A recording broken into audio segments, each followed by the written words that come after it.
क्योंकि पास्टर अनस के बारे में बहुत सारे लोगों ने तरह तरह की बातें कही हमको। वो कहते हैं कि आप नहीं बुला सकते, को भी वो पैसे इतने मांगते हैं कि आप नहीं बुला सकते। लेकिन जब आपकी कॉल आई तो मैंने कहा सिस्टर जी आप कहते तो हैं आपके चर्च में मैं लेके आऊंगी, तो मैंने आपको ये कहा था सिस्टर जी हमारे पास पैसे नहीं है, तो आपने मुझे ये जवाब दिया था, मुझे अभी तक याद है 2006 में कि आपने कहा था ब्रदर जी आप तबले वाले का इंतजाम कर सकते हैं। तो मेरे अभी मुंह में था तो मैंने कहा था हाँ जी सिस्टर जी, होली जना क्या सी कहा था मैंने, हाँ जी सिस्टर जी हम कर लेंगे लेकिन कितने पैसे लेंगे, तो आपने कहा था 350।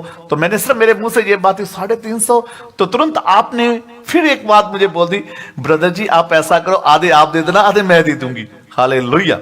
तो मैं अपने नाज़रीन भाई बहनों को ये बताना चाहता हूं, अपने भाई बहनों को, कि उन दिनों में भी हमने कोई पैसा नहीं दिया और आप हमारे चर्च में उनको फ्री लेके आए। बहुत से ऐसे आजकल प्रस्तार हैं जो पहले आपको कहते हैं कि इतना पैसा मुझे चाहिए, सही बात, मुझे आने जाने का किराया चाहिए, और वो सारी सहूलियात मांगते हैं।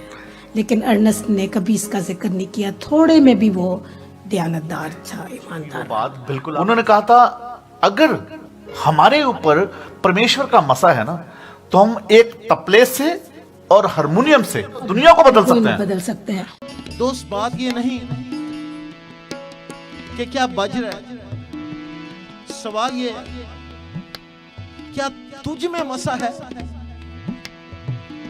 अगर तुझ में मसा है तो तू एक बाजे तबले से बदल के रख देगा लोगों को। हमने अर्नेस्ट का पहला programme Pakistan Christian music convention का जो पहला इज्तिमा था वो हमने अलहमरा आर्ट काउंसिल, बहुत बड़ा हॉल है लाहौर में, उसमें किया। और चौक दर चौक लोग जो थे उसमें आए, इतनी बारिश थी उस दिन, मूसलाधार बारिश हो रही थी, लेकिन लोग जो थे वो 10 मिनट के अंदर अंदर वो पूरा हॉल भर गया। सीढ़ियों पे लोग बैठे हुए थे। और फिर हमने खुदा का काम करते देखा, खुदा के रूह को हमने वहाँ जुम्बिश करते देखा। इतना खूबसूरत वो समा बांधा इन्होंने। और उसकी वीडियो जो थी ट्रेंड सेटर के नाम से हमने रिकॉर्ड करवाई, और वो वीडियो जो थी ट्रेंड सेटर के नाम से वो पूरी दुनिया में वो वीडियो गई। और फिर मुझे जब मैं अर्नेस्ट से मेरी एक दफ़ा मुलाकात हुई तो कहने लगा खुशनूद ये पता नहीं कहाँ कहाँ वीडियो चली गई, ये जो पहली कन्वेंशन की थी, क्योंकि मुझे तो इतने फोन आते हैं और इतनी दावतें लोग मुझे दे रहे हैं, कोई न्यूजीलैंड से, कोई ऑस्ट्रेलिया से, कोई इंग्लैंड से। सो मैं समझती हूँ कि शायद वो वहाँ से अर्नेस्ट की जो इंटरनेशनल मिनिस्ट्री है उसकी शुरुआत जो थी वो वहाँ से शुरू हुई। अर्नेस्ट की जब ये मिनिस्ट्री शुरू हुई तो शुरू के जो उनके गीत थे, पहले मैं आपको बताऊं कि उनका सबसे एक मशहूर गीत जो था वो मुझे अपने लहू का रंग दे दे, है ना? ये उनके बहुत पहले गीतों में से एक गीत है। बल्कि जब मैं उनको यहाँ पे 1992 में मिली तो उन्होंने वहाँ पर भी ये गज़ल गाई। ये गीत जो था उनके फैमिली फ्रेंड थे हारून के नाम से, उन्होंने ये लिखा था। और उसके बाद उन्होंने बहुत से शुरा इकराम के पोइट्स के उन्होंने गीत जो थे वो गाए। उनमें से मैं नाम लेना चाहूँगी, पादरी विल्सन मंसूब थे एक, उनके उन्होंने गीत गाए, पादरी गुलाम मसीह के, पादरी हिस्कियल सरोश के भी उन्होंने बहुत गीत गाए हैं। फिर पाकिस्तान में एक और हमारी बड़ी अच्छी शायरा हैं खातून विक्टोरिया पैट्रिक ने भी लिखा, उन्होंने गीत गाए, ताक कश्मीरी और कमल फिरोज के गीत गाए। लेकिन जैसा मैंने पहले कहा कि अपनी मिनिस्ट्री के चंद साल पहले 2-3 साल तक वो दूसरों पर बहुत ज़्यादा डिपेंड करते थे कि कोई उनके लिए गीत लिखे और वो गाए।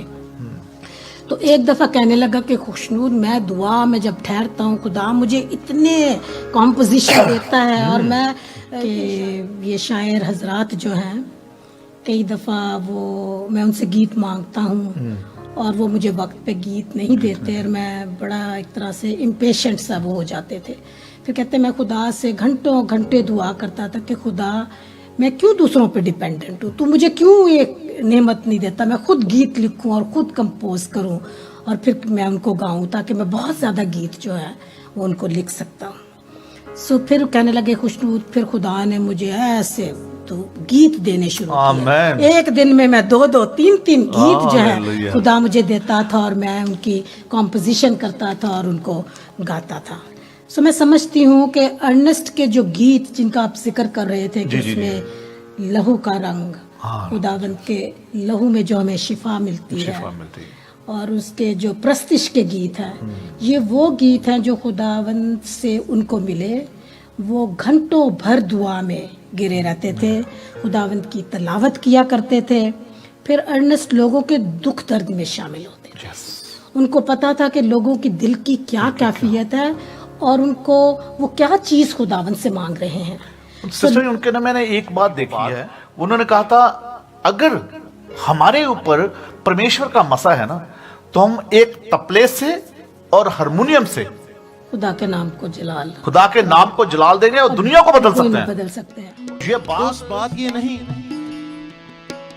कि क्या बज रहा है, सवाल ये है क्या तुझ में मसा है। अगर तुझ में मसा है तो तू एक बाजे तबले से बदल के रख देगा लोगों को। और ये बात उनकी जो मेरे मन में सचमुच घर कर गई, बात उनके ऊपर खुदा का बड़ा मसा था जी। तो जैसे आपने कहा कि ये जब उन्होंने मांगा तो खुदा ने उसे लिखने का भी तोड़ा दे दिया। आमीन। और ये जैसे मैंने पहले जिक्र किया, ये तोड़ा उनके पास था, लेकिन मेरा ख्याल वो डिपेंड करते थे दूसरे शायरों पे। लेकिन अब उन्होंने कहा कि खुदा जो है इस ममसू को वो बड़े भरपूर तरीके से इस्तेमाल करना चाहता था। और खुदा मेरे नजदीक अर्नेस्ट के जो 90% गीत है वो उन्होंने खुद लिखे हैं। 90% खुद लिखे हैं। आमीन। He was a writer, composer. उन गीतों पर मसा था, खुदा का मसा था। और जब वो गाते थे हम उसको महसूस कर सकते थे। और अब वो गीत दूसरे परस्तार गाते फिर भी हम उस मसा को अभी भी हम 100% सही बात है जी महसूस करते हैं। एक और सवाल पूछेंगे सिस्टर जी से। तो सिस्टर जी, मैं आपसे जानना चाहता हूँ, खुदा के खादम की जिंदगी में ऐसी कोई बातें आई, ऐसी कोई मुश्किलें आई जब वो अपनी मिनिस्ट्री करते थे? अर्नेस्ट जो थे, पहली बात है वो अपनी मुश्किलात या जो उनके दिल में कैफियत होती थी ना, उसका जिक्र बहुत कम करते थे। बल्कि जब भी उनसे कोई कहता था तो फिक्र ना करो, यीशु सब ठीक कर दे। आमीन। उनका इतना ईमान जो था वो पुख्ता था। लेकिन मैं समझती हूँ कि क्योंकि जब अर्नेस्ट ने अपनी मिनिस्ट्री शुरू की अमेरिका में भी, और जब इंटरनेशनल मिनिस्ट्री उन्होंने शुरू की, तो अर्नेस्ट को अपने घर से बहुत हफ्तों तक घर से बाहर रहना पड़ता था। अपने बीवी बच्चों को छोड़ना, कभी किसी घर में कभी किसी घर में। मैं समझती हूँ ये इतना आसान काम नहीं था।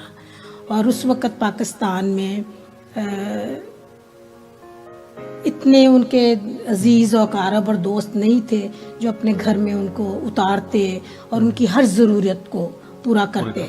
लेकिन वो थोड़े में भी वो बड़ी कनायत रखते थे, सेटिस्फाइड थे, और जिस हालत में भी खुदा उनको रखे उससे खुश। उनकी एक ऐसी तबीयत थी कि वो अपने खुश मिजाजी से, अपने प्यार से, मोहब्बत से लोगों के दिल में घर बना लेते थे। सो इस तरह जब उन्होंने लोगों के दिलों में घर बनाना शुरू किया तो वो भी खुश थे और लोग भी खुश थे। और अपनी मुश्किलात को उन्होंने इस तरह से अबूर करने की, उस पर अबूरी हासिल कर ली। फिर मैं ये भी समझती हूँ कि उनके ऊपर माली मुश्किलात भी काफ़ी आई, क्योंकि उन्होंने तो अपनी नौकरी जो थी वो छोड़ दी थी। वो पूरे डिपेंडेंट थे मिनिस्ट्री पे। और लेकिन जब जो पहली मर्तबा भी जब वो पाकिस्तान गए हैं ना, जब हमने उनको 92 में इनवाइट किया, वो अपने खर्चे पे आए थे। हमने उनको कोई खर्चा नहीं दिया था। आमीन। लेकिन बहुत से ऐसे आजकल परस्तार हैं जो पहले आपको कहते हैं कि इतना पैसा मुझे चाहिए, सही बात है। मुझे आने जाने का किराया चाहिए, और वो सारी सहूलियात मांगते हैं। लेकिन अर्नेस्ट ने कभी इसका जिक्र नहीं किया। थोड़े में भी वो दयानतदार था, ईमानदार रहा। मुझे याद है कि 2005 में 6 में मेरा ख्याल कि जब अर्नेस्ट माल जी कैलिफोर्निया में आए थे ना, तो मेरी और आपकी हमारी ख्वाहिश थी कि हम पास्टर जी को अपने पास बुलाएं। रिसेंटली मुझे याद है कि उससे पहले वो हमारे चर्च में आए, आपके घर में हमारी मुलाकात हुई थी, और मैं और सुनीता इसी टेबल के ऊपर बैठ के, इसी टेबल पे बैठ के हमने उनके साथ खाना खाया था। और जब मैं वापस गया तो आपने हमसे बात की कि क्या आप चाहते हैं कि पास्टर अर्नेस्ट मल आपके चर्च में आए। तो मैं अंदर से उछला कि क्यों नहीं, ये तो इतनी बड़ी अपॉर्चुनिटी मुझे मिल रही, मैं इसको कैसे गवाऊं। लेकिन उन दिनों में कुछ हालात ऐसे थे, क्योंकि पास्टर अर्नेस्ट के बारे में बहुत सारे लोगों ने तरह तरह की बातें कही हमको। वो कहते हैं कि आप नहीं बुला सकते, कभी वो पैसे इतने मांगते हैं कि आप नहीं बुला सकते। तो बहुत सारी चीजें जो उन दिनों में हमारे सामने आई, लेकिन जब आपकी कॉल आई तो मैंने कहा सिस्टर जी आप कहते तो हैं आपके चर्च में मैं लेके आऊंगी। तो मैंने आपको ये कहा था सिस्टर जी हमारे पास पैसे नहीं है। तो आपने मुझे ये जवाब दिया, तो मुझे अभी तक याद है 2006 में कि आपने कहा था ब्रदर जी आप तबले वाले का इंतजाम कर सकते हैं। तो मेरे अभी मुंह में था, तो मैंने कहा था हाँ जी सिस्टर जी, होली जना क्या सी कहा था मैंने, हाँ जी सिस्टर जी हम कर लेंगे, लेकिन कितने पैसे लेंगे। तो आपने कहा था 350। तो मैंने सिर्फ मेरे मुंह से ये बात 350। तो तुरंत आपने फिर एक बात मुझे बोल दी, ब्रदर जी आप ऐसा करो आधे आप दे देना आधे मैं दे दूंगी। हालेलुया। तो मैं अपने नाज़रीन भाई बहनों को ये बताना चाहता हूं, अपने भाई बहनों को, कि उन दिनों में भी हमने कोई पैसा नहीं दिया और आप हमारे चर्च में उनको फ्री लेके आए। और जब वो आए चर्च में 2006 में, तो हमारे पास उन दिनों में 15 से 20 लोग थे।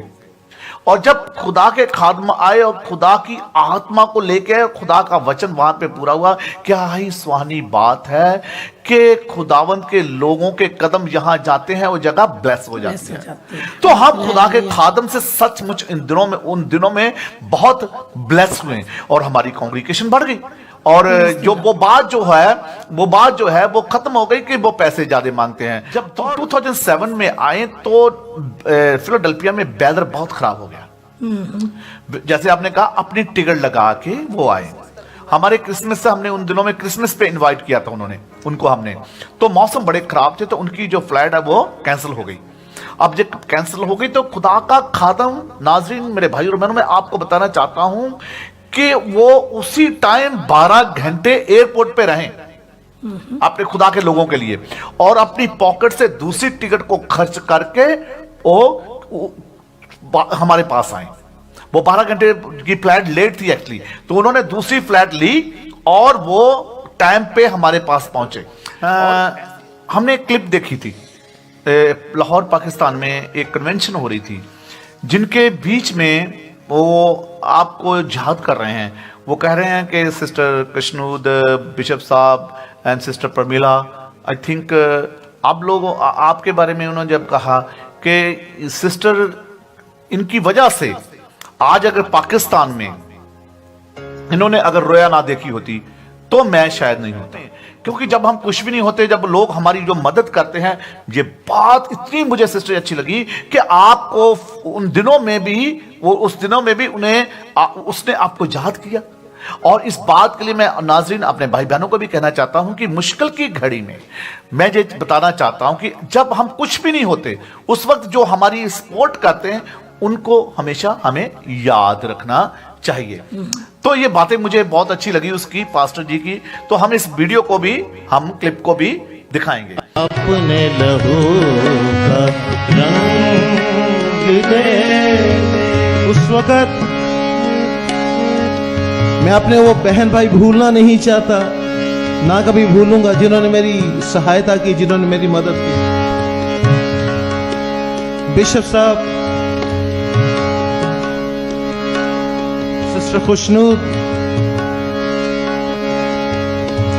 पादी हिस्किल सरोश, भाई यूसुफ नवाब, सिस्टर प्रामिला पोमा, भाई इकबाल दत्त और बहुत से बहन भाई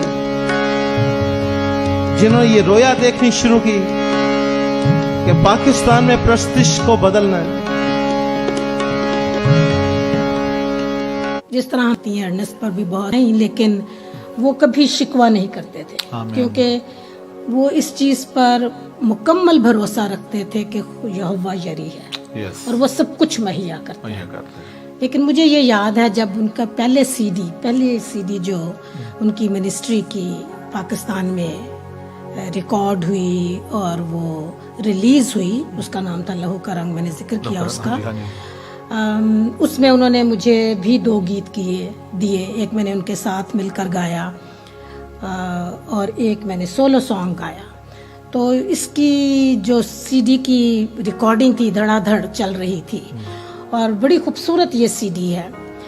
लेकिन जिस दिन आखिरी दिन था, सीडी ऑलमोस्ट तैयार हो गई, रिकॉर्डिंग ख़त्म हो गई और अब वक्त आया कि जो मौसीका जो वहाँ पे दूसरे इंस्ट्रूमेंटलिस्ट्स थे उनको पैसे देने थे। तो जिस साहब ने अर्नेस्ट के साथ वादा किया था कि वो इस सीडी को तैयार करने में उनकी मदद करेगा, आखिरी वक्त में वो पीछे हट गया। Oh my God. और मुझे कहने लगे कि खुशनूद हमने पैसे देने और मेरे पास कोई पैसा नहीं है। थोड़ी देर के लिए मैं खामोश हो गई, फिर मैंने कहा अच्छा कुछ खुदा वक्त निकालेगा, हम मदद करेगा हमारी। मैंने अपने हस्बैंड से बात की, उस वक्त वो राइवन डाइसिस के बिशप भी थे। तो मेरे हस्बैंड कहने लगे अच्छा हम ज़रूर अर्नेस्ट की मदद करेंगे। और फिर हमारी डाइसिस ने, हमारे चर्च ने अर्नेस्ट की ये पहली सीडी जो है उसको ना सिर्फ रिलीज़ किया बल्कि उसको रिकॉर्ड भी किया और उसके जितने भी खर्चे थे हमने बर्दाश्त किए। जो 2008 में परमेश्वर ने अपने खादम को अपने पास बुला लिया था और वो दिन मैं कभी नहीं भूल सकती। मैं और मेरे हस्बैंड हम नहीं भूल सकते 14 जुलाई, क्योंकि ये वो दिन था जिस दिन हमारी शादी की सालगिरह थी। 14 जुलाई हमारी शादी की सालगिरह और उस साल हम अपनी शादी के 30वीं सालगिरह मना रहे थे। इंग्लैंड में थे हम दोनों और अपनी इस रिसेप्शन के बाद जब हम घर आए तो हमें उनकी फैमिली से ये फ़ोन आया। अर्नेस्ट के बारे में बिल्कुल यकीन नहीं आया, क्योंकि अपने मरने से एक दिन पहले उन्होंने मुझे टेक्स्ट किया था, मैं इंग्लैंड में थी, कि खुशनूद मुझे फ़ोन ज़रूर करना, मैंने तुमसे बड़ी कोई ज़रूरी बात करनी है। और अफसोस इस बात है कि मैं फ़ोन नहीं कर सकी उन्हें, लेकिन मैं पूरी तरह से मुतमईन हूँ कि वो खुदावंद में खुश थे। उन्हें पता था कि उनके वक्त करीब आ गए हैं, क्योंकि उनके आखिरी गीत जो है ना रंग लिया, वो अगर वो आप सीडी सुने तो आपको साफ पता चल जाएगा कि वो पूरे मुकम्मल तौर से तैयार थे।